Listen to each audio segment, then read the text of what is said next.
Life is pure, the world is new, the sun begins to rise. Love is here and we are free to see through children's eyes. So the truth shall make us free. Why walk when we can fly on the wings of God's true love, higher than the sky? Fear and doubt shall pass away. His heart no longer cries as we can perfect our love and see through children's eyes. So the truth shall make us free. Why walk when we can fly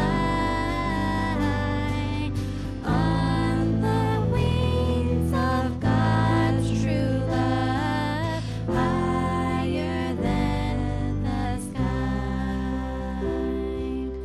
Here we learn to live for all, choosing to be wise. Measure not the things you give, just see through children's eyes. So the truth shall make us free. Why walk when we can fly on the wings of God's true love, higher than the sky? If you choose to live this way, joy will fill your lives. We will give our best so all can see through children's eyes. So the truth shall make us free. Why walk when we can fly on the wings of God's true love, higher than the sky?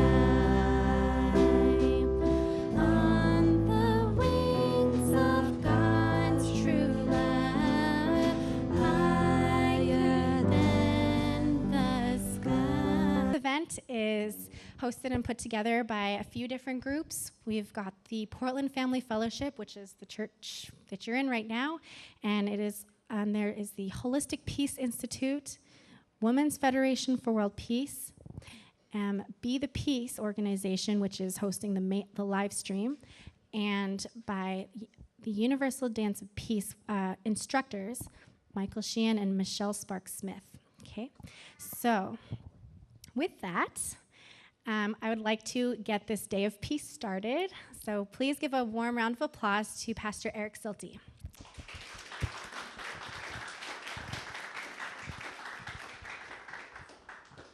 Thank you, Christy. Good morning, good morning, everyone. Good morning. It's good to see you all here this morning. It's really good. I want to give greetings to all who are gathered here today. We're really delighted to have you join us on this occasion. Peace be upon you and the love of the heavenly parents. You know, we're kind of observing 2 days here in this service. First is the International Day of Peace, which is really a wonderful day to celebrate, isn't it? Yes.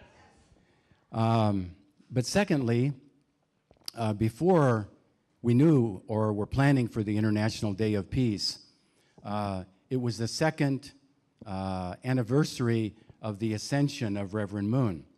There was a big national ceremony yesterday in New York, and we were going to have it here today on Sunday originally, but in a sense, we're going to postpone that a little bit till next week, where we can more fully go into that, because there's a lot of things we're going to do.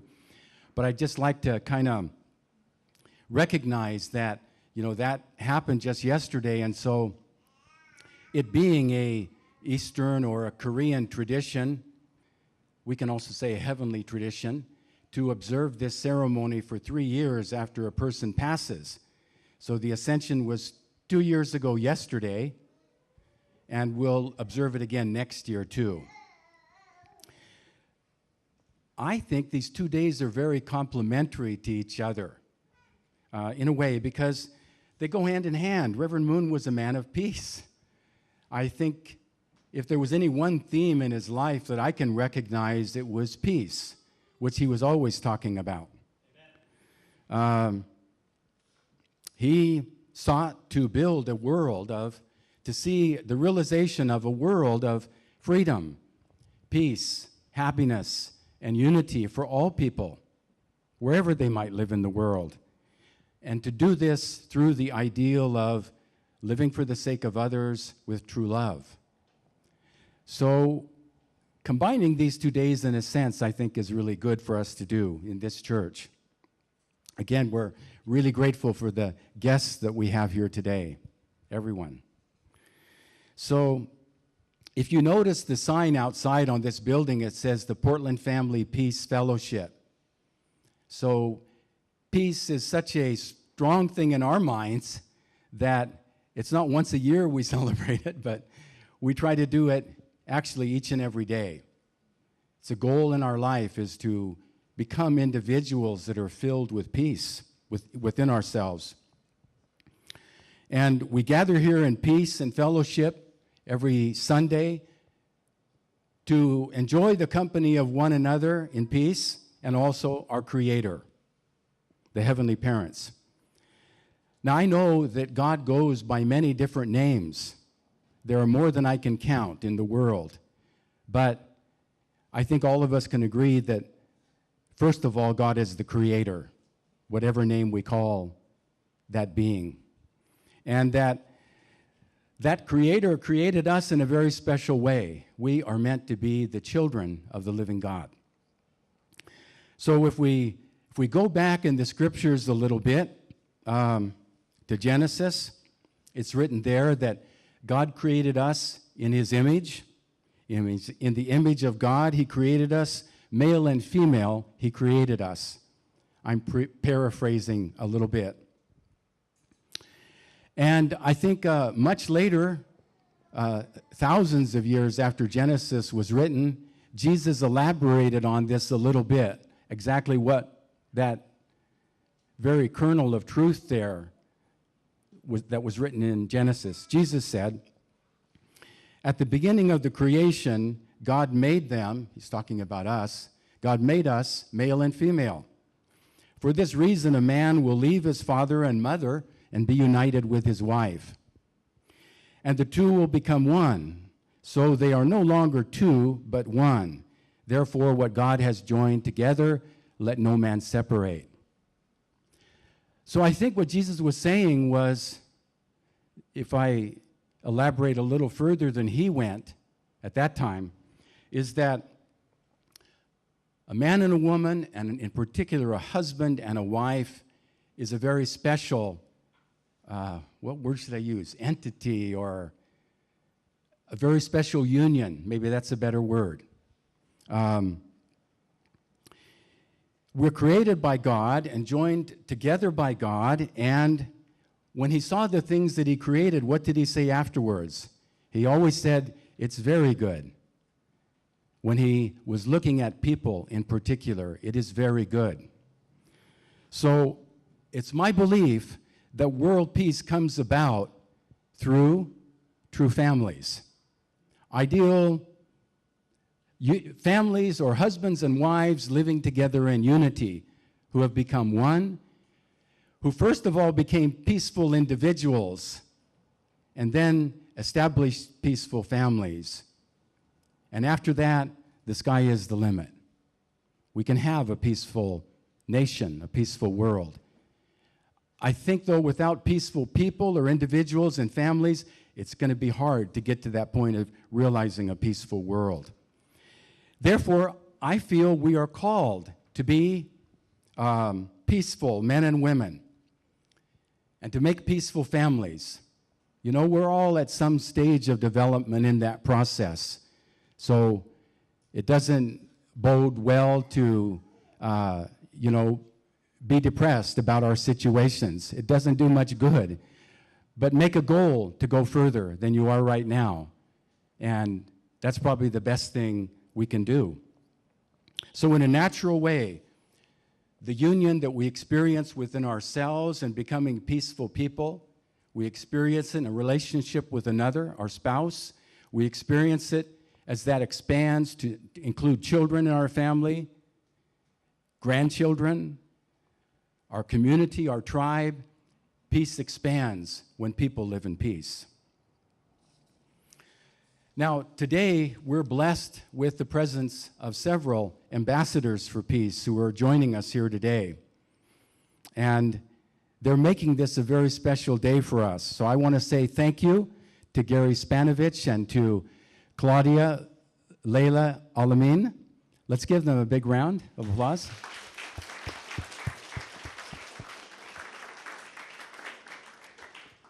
And they'll be more fully introduced soon.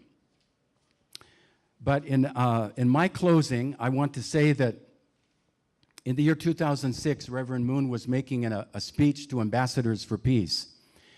And he asked those people who were in the audience there, I don't know if any of the ambassadors were there in the year 2006, but he asked the question, is there a dream that's common to all people, regardless of gender, age, time, or place?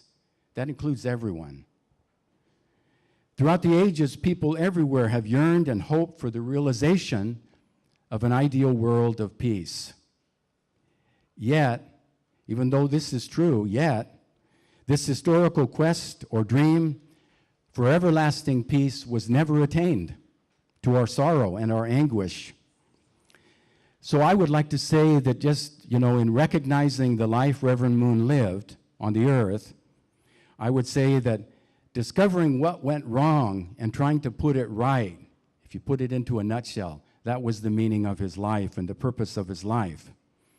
So I believe that dream that all people had everywhere is one which we can achieve. We're on that road to achieving it.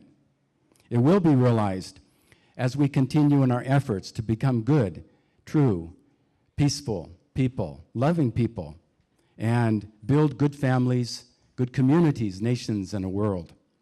So we cannot stop our effort till peace comes.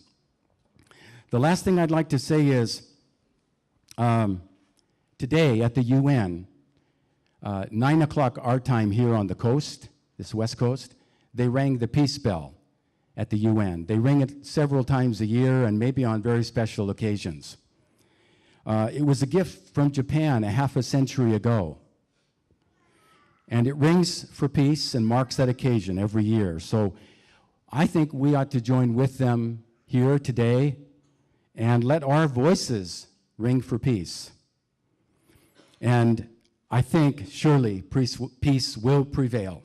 So our work has been and will continue to be blessed by the Almighty. The Almighty is the only one that can enable peace to be realized on the earth. But at the same time, we have to take responsibility to work together to achieve it. So, closing with the scripture, Jesus said, "Blessed are the peacemakers, for they shall be called the children of God." So God bless you and keep you, and let the church say adieu. Thank you. The young lady said, we started the Holistic Peace Institute in 2001 with the 6-person Nobel Peace Laureate Conference at Portland State, and Senator Hatfield moderated it for us. And it was on the theme, how to bring compassion into the diplomatic peace-seeking process. But really, in some sense, the Institute started way back in the desert in the late 1990s when I was in the desert praying and meditating, and I heard a still small voice. And I remember saying inside, what is that? What's that? and the still small voice said, this is the still small voice of the Lord. And your purpose in life is to help others hear the still small voice of the Lord. And then I said to my friend Tom, who I've known for many years, who was sitting next to me, I said, Tom, I'm hearing a still small voice. And he said, what's that? And I said, what's that? And that's when I got the purpose thing. But the Institute started in about 1999 because I was working with the planning of the Dalai Lama's first visit here. And we had a lunch at my house, and then the group left, and the still small voice said, have a World Peace Conference, invite multiple Nobel Peace Laureates. And so I worked on that for 2 years. You know, we had, and for that 2-year period, the voice said, stay the course, stay the course. And the day after that conference, a very successful 5-hour conference at PSU, the voice said, stop the killing. And that day, 3 separate organizations and people said to me, you got to continue this work, and we're going to set you up with a nonprofit and hire a nonprofit attorney. And the second day, I met a Korean colleague, Dr. Jun, and he gave me office space pro bono at Portland State, so I was there for 8 years. And so it wasn't even my idea to do the Institute. It was kind of inspired by the still small voice, and still is, quite frankly. So what I'd like to do today is, in honor of the United Nations International Day of Peace, which, by the way, is a day when all the armies of the world and the soldiers of the world are supposed to put their guns down for 24 hours and not kill. So this is recognized as a day of peace by no one killing anybody else. And our motto of the Institute is to stop the killing. So this is a very special day for us. And so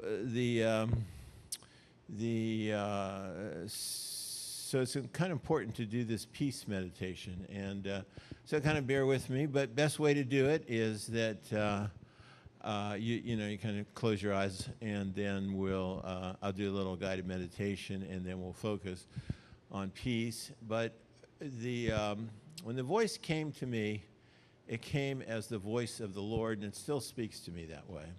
And the Lord is the Lord to the Muslim religion. Lord is the Lord to the Christian religion. Lord is the Lord to the Jewish religion. And so, in one sense, you could say it's the Abrahamic experience. And later, as I began to kind of do these meditations, I would focus on a holy object, is what the Tibetan Buddhists call it. Sometimes Christ, and Tibetan Buddhists, of course, focus on Buddha, and others focus on, say, even the Dalai Lama. But today, because I too hold Reverend Moon as holy, that will focus on our meditation on Reverend Moon, and we'll just see what the still small voice has to say. And I do feel his presence very powerfully today. I do. And so I believe his spirit is here, presence is here, and by focusing on doing this meditation, you'll hear the still small voice from within. And so let's kind of take a moment and close our eyes. And if you can, see an image of Reverend Moon, kind of a man of peace, and kind of feel his presence here today, because he is. His presence is here today. And I believe he has a personal message of peace to each of us. to you in your heart, and you will hear the words in your heart, speaking as a still small voice, and I will too. So just kind of with your image on him. The image I see is a kind of one where he's dressed in his suit, and maybe not a tie, but a turtleneck, and he's kind of floating above, a little bit above us. And let's just start with a simple inner question. So this is keeping your image, your mind's eye, so to speak, on that image of Reverend Moon. Again, Father of Peace. Ask him to bring peace into your life, and ask within yourself, what's the best way for that peace can come? And you can say the question a little differently if you want, but go ahead and silently ask that question and just listen in your heart for his answer.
Okay, and just with your eyes still closed and kind of that image of him in front of you, ask Father Moon how best you personally, how best we each personally can carry on his world peace work now. It's almost like the question is, Father Moon, with your image of him, how can I best carry on your world peace work now? What would you have me do?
Good. Now we'll ask one more question. Still keeping your eyes closed with your image, seeing him in your mind's eye, image of Father Moon.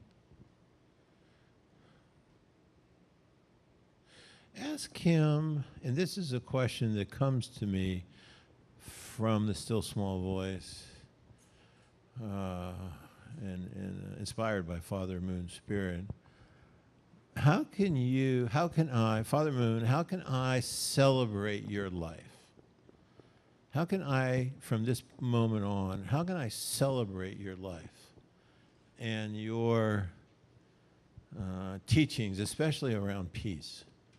Because, everything he did was oriented towards peace. Conferences, forums, trips. How can I, Father Moon, how can I best celebrate your life?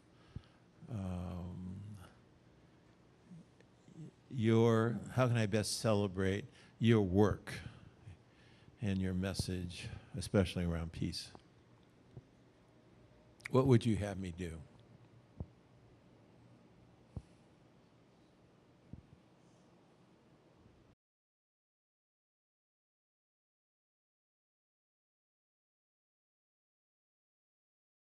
Words of that song as it was drifting away said, "Non-violence is achieved with great humility."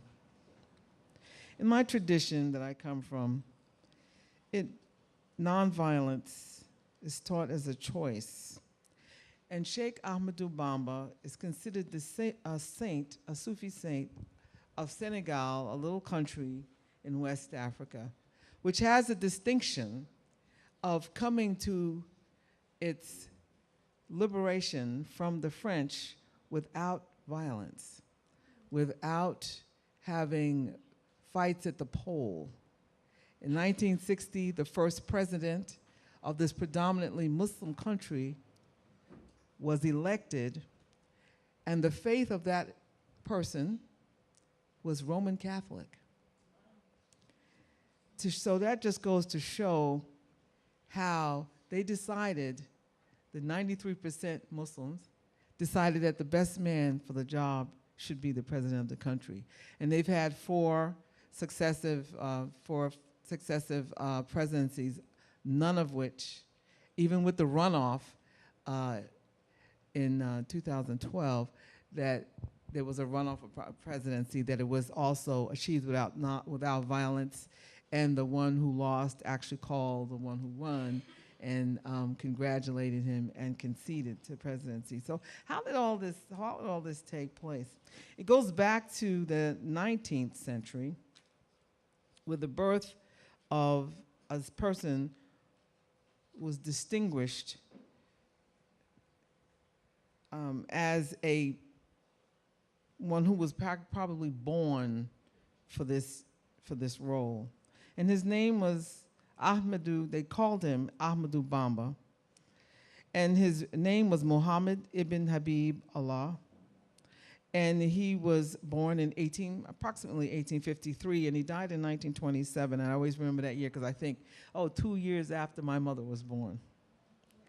And Sheikh Ahmadou Bamba was considered a mystic. He was also an educated man, and he came from a family of what you might consider to be clergy, Muslim clergy, people who taught, and he wrote, and he was also a poet. And he wrote mostly in Arabic, believe it or not. And the second language he wrote in would have been the dominant language of Senegal, which was Wolof. And what did he teach? He taught nonviolence. And let's look at what is nonviolence politically as a political tool. That's not the nonviolence he taught, because nonviolence as a political tool basically teaches various ways of resistance against oppression, resistance against things that we in our society do not want. For instance, nonviolence might be like the boycott, the boycott of the bus boycott that Martin Luther King proposed. And it could be sit-ins, it could be silent vigils. But all these things are to gain the goal of putting an end to some kind of political oppression. And even though the French oppressed and they were colonized and oppressed the Senegalese, which is today the Senegalese peoples, which is a collection of various tribal and language groups in that area of West Africa along the Senegambia River, he did not propose resistance. What he proposed was that they should accept that nothing happens without the will of Allah, the will of God. That they should accept this and that they should go with the flow in a way. Because the peace he was talking about was the internal development of the human being. The internal development of the human being. And what he taught his followers was that we need to first become conscious of who we are, conscious of what kind of drives and personal thoughts were within ourselves. And that once we became conscious, then we could make other conscious choices. Conscious choices to develop ourselves, conscious choices to choose between action and reaction. And one of the main principles of the Muridiyya is that we are people of action, not people of reaction. In their efforts to stamp out this movement of Sheikh Ahmadou Bamba, which was bringing many people to Islam, or what we would call Sufi Islam, they sent him, they exiled him to various different horrible places. And just going, they sent him to, for instance, the forests of an area that was known for many diseases, thinking that, well, that'll get rid of him, because they were afraid that he would bring many people together and galvanize them in a group that would challenge their rule and give them a really hard time. And so they sentenced him to exile in Gabon, and that didn't work. He survived, and he began to get lots of followers there. So they said, okay, we got to get him out of there. So we're talking about not just one person, we're talking about his whole family and in groups of his followers. They would all move together in this group of over probably 150 people. And they'd all go in exile. And then in between 1903 and 1907, they sent him to Mauritania, and fell into an area that was very desert. I've actually been there to that area, and very dry, not much there. And he still gained followers, and he taught. And they tried to forbid him from praying. And what happened was he became larger than life, which is usually what happens with these people. He became larger than life, and there are so many stories and folk stories about him and his survival and the things that he did. One of which was that, when he was on a boat going to Gabon, they forbid him to pray, and that he just walked out onto the ocean and prayed on the ocean on a prayer rug.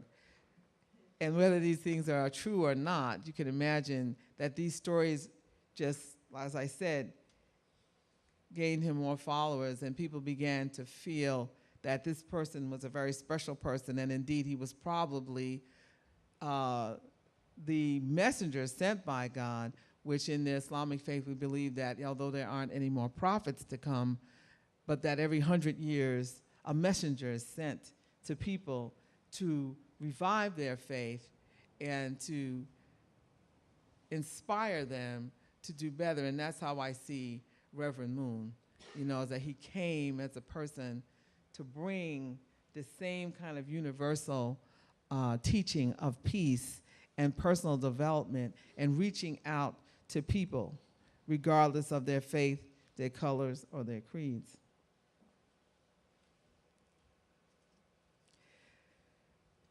Another one of the things that he taught was salvation through work and submission to God.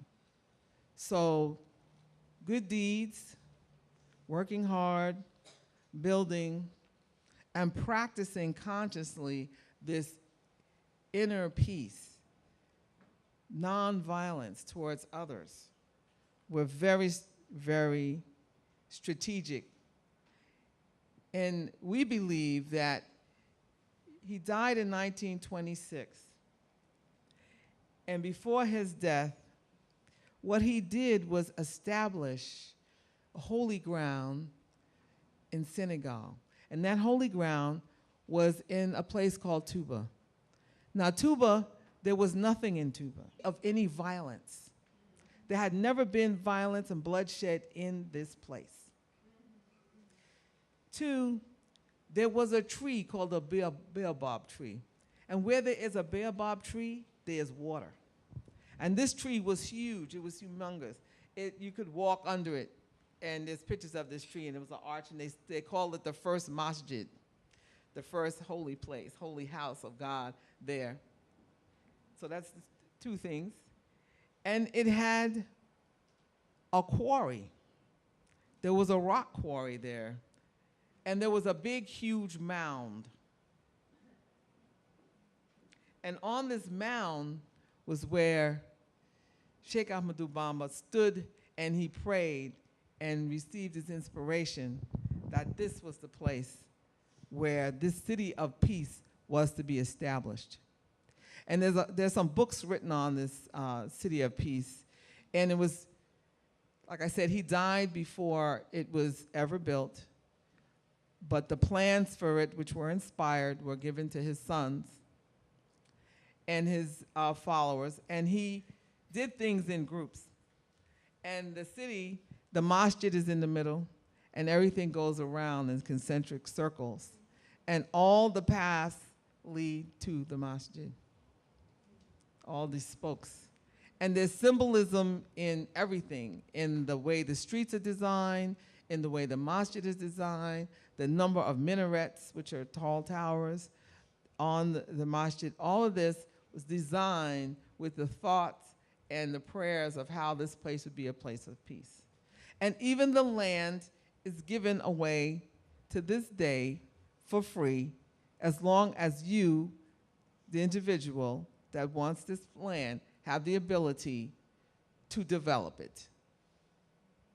You can get a free tract of land there to build a house, a store, or whatever. So there's not even this wrangling over, prices of land. And, as long as you can develop this land and you're just not wanting to hold it, for some other kind of profit or gain, then you can have land in Touba, as long as there's land still there to have.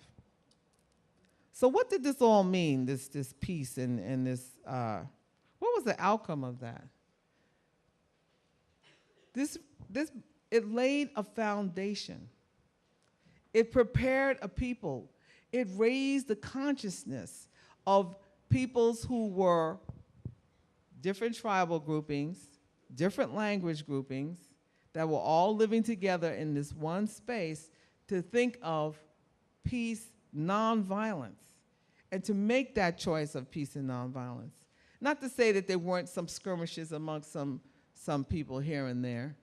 There's always those that are going to skirmish, but the majority and the prevailing consciousness was for nonviolence and for that internal, larger nonviolence, as opposed to resistance to something in a nonviolent way, which once the motivation to resist goes away, then people turn to go back to however they were before. See, so that's sort of the difference. And that was what he encouraged, is what he taught.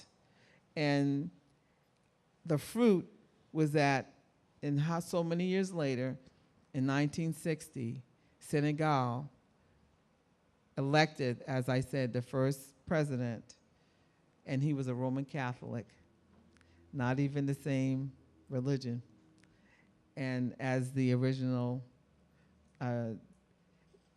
saint. So he's considered like the patron saint, the Sufi saint of Senegal, and everywhere you go, you see paintings of him. You see little things on the back of buses and taxis and everything. So you see this picture of him, and that message of nonviolence and peace is always sort of flashing before people. It's part of pop culture. You know, wherever you go, there's going to be some little insignia of Sheikh Ahmadou Bamba. And we, the International Sufi School, were given the charge by one of his disciples from Sheikh Sidi Ahmad Usmuhu of the Diamond clan, who was Mauritanian, and he was given a slip of paper, and he was to hold this piece of paper for 50 years. And he held on to this piece of paper because it was a special person he was supposed to give that to, and he knew he would know that person when he found the person.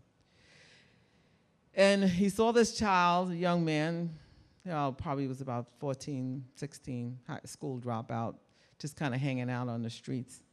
And he called this young man to him. And this young man was the person he gave this piece of paper to, and began to teach about the teachings of nonviolence, the teachings of spiritual development. And this young man grew up and got a scholarship, and he was my first sheikh in this tradition, and his name was Sheikh Ali Ndao. And Sheikh Ali was a disciple of Sheikh Abdullahi J. And Sheikh Abdullahi J handed off this paper to Sheikh Ali Ndao, which said that in 50 years you will bring this message out of Africa to the white people of the world. And so this message has come out of Africa to the white people of the world in Europe, and has gained many, many followers and participants in this international school for peace and service. Service being the main point, and we teach that one must become conscious in order to become a global peace citizen. One must work on oneself and generate the choices of nonviolence. And as each and every one of us make these choices and teach others to make these choices as well, that is how we will develop a world of peace and nonviolence, not just nonviolence as a means of political resistance. Thank you.